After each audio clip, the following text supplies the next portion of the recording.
Welcome to Verizon's How Sweet the Sound, a celebration of the very best church choirs in America. Wow, it's good to be home!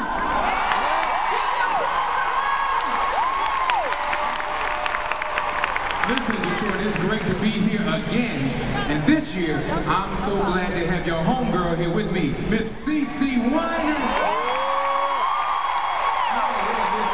Y'all know about her because y'all knew her before I did, but I'm telling you, I've always been a fan. I mean, a real fan. This woman has worked with so many people. She's won so many awards, and I have to say, she's got to be one of the most beautiful women in music, period.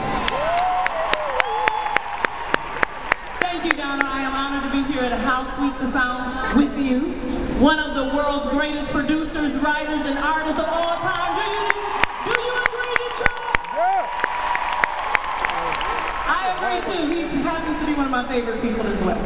Listen, Verizon created this experience with the hope to empower and uplift passionate, devoted gospel fans and the communities that rejoice with them. The 2010 edition of How Sweet the Sound will be taking a musical journey through 14 cities with over 100 participating choirs, celebrating the best, and I always say like this, church choir music. Tonight we will award prizes for the best small choir, the best large choir, and the best overall regional winning choir, and that's not all. Later in the show, you, the audience, all of you out there will help us pick the winner of the VCast People's Choice Award. VCast is Verizon's exclusive service that delivers music, movies, TV content directly onto your phone. You can download the latest chart-topping gospel music and tones from artists like CeCe Winans, Marvin Sapp, myself, and all the other performers just by texting music to 8940. You can also relive and share in the celebration long after tonight has ended. Performances by winning choirs as well as exclusive How Sweet the Sound content will be available in the VCast Gospel Catalog right after the show. Make sure you all check it out. Yeah. Seems like there was a lot of Detroit people in that list of tones and gospel, right? That's right. Listen, our choirs will be judged based on the following criteria tonight: stage presence, technical merit, and finally, my favorite, and I get this because, you know, I grew up with a lot of Detroit influence, like Thomas Whitfield, Twinkie Clark, and this is what I got to say, originality and interpretation. They got that, you know, right? Very good, yeah, for sure. The choir with the highest total score tonight will represent the Detroit region and compete for the title of America's Best Church Choir in the finale in Washington, D.C. on November 13th. Okay, tickets are now on sale, so do not miss the chance to represent your favorite choir at the finale.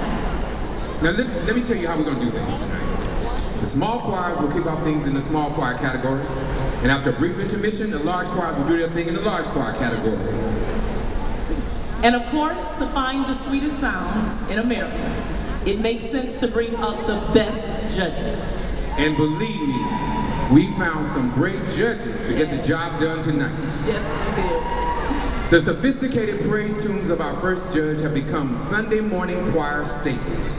A self-taught musician, he developed his gifts through the mentorship of gospel great Richard Smallwood, and he has served as the musical director for the Reverend James Cleveland. Under their tutelage, Carr formed his own ensemble and has been making history ever since. Please welcome none other than Kurt Carr.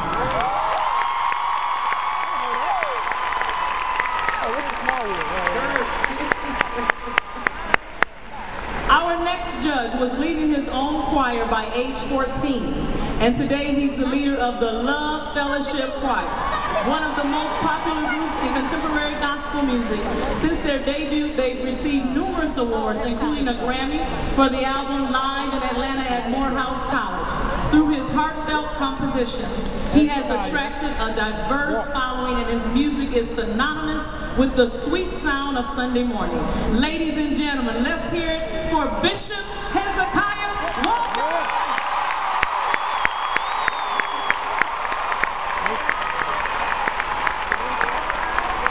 And listen, and finally, our last judge will tell you I'm a preacher who happens to sing. His song Never Would Have Made It is the first gospel singer to sell 1 million digital downloads and is the longest running #1 radio single among any genre of music.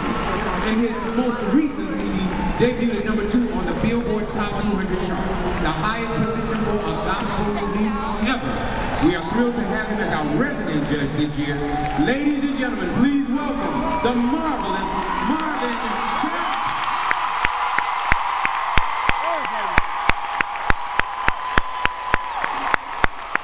One more time, Detroit. Let's hear it for tonight's judges, all right?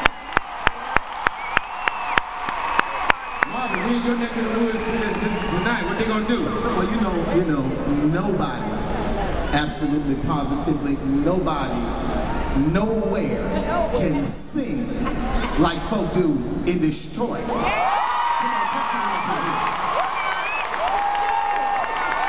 Should I call the roll? Should I call the roll? You can call it. The Winans, the Clark sisters. Should I call the roll? Commission, Fred Hammond. Should I call the roll? CeCe Winans. Should I call the Marvin Sapp. You right, man. There's a guy in your house tonight, man. What do you think? Now, this is the New York. This is East Coast right here. Listen, I'm from New York, but listen, this is the capital. There's no place like Detroit.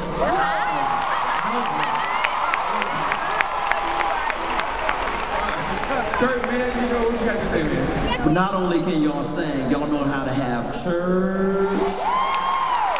Tell somebody next to you, we're gonna have some church tonight. Come on, tell them, I'm gonna have some church tonight. What about you? Well, I can't wait to hear all of you guys tonight. Aren't you excited? You get to hear them all tonight. Let's give them a hand. Well, you know, CeCe, I'm ready to get this Detroit party started, all right?